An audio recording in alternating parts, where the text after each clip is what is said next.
தாய் தந்தையர்கள் திருந்திப்பார்கள். நம்மளை போலற்ற ஸ்ரீஜாதியில் பேசுவார்கள் என்று தந்தையாகிய சூரிய பகவானையே நினைத்து தியானித்தார்.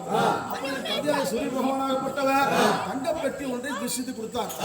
தாயாகிய குந்தமாதேவி உடலிலே உடுத்திருந்த பீதாம்பர பட்டை ஒரு முனையிலே கிழித்து சரீரத்தை போற்றி அந்த தங்கப்பெட்டிக்குள்ளே வைத்து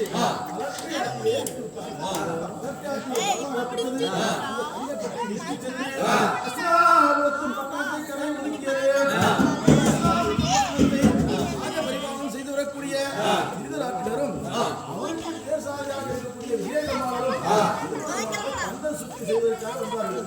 அப்பொழுது விவேகமானப்பட்டவர் அவரை நோக்கி அரசே தங்கப்பெட்டி கொண்டு வருகிறது என்றார். தங்கப்பெட்டியா இருந்தால் அரசர் என்ன என்றார். விவேகமானராகப்பட்டவர் அரசே தங்கப்பெட்டி தங்களுக்கு என்றால் பெட்டிக்குள்ளே ஜாமான் இப்படி இருவருமாக பேசியபடி பெட்டிக்குள்ளே தந்து பார்த்தால் எடுத்து சென்று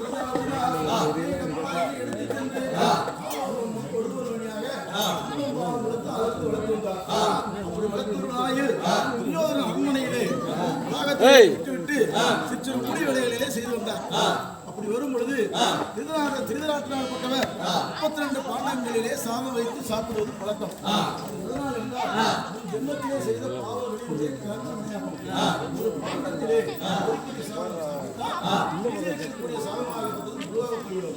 அப்படி இருக்க சென்று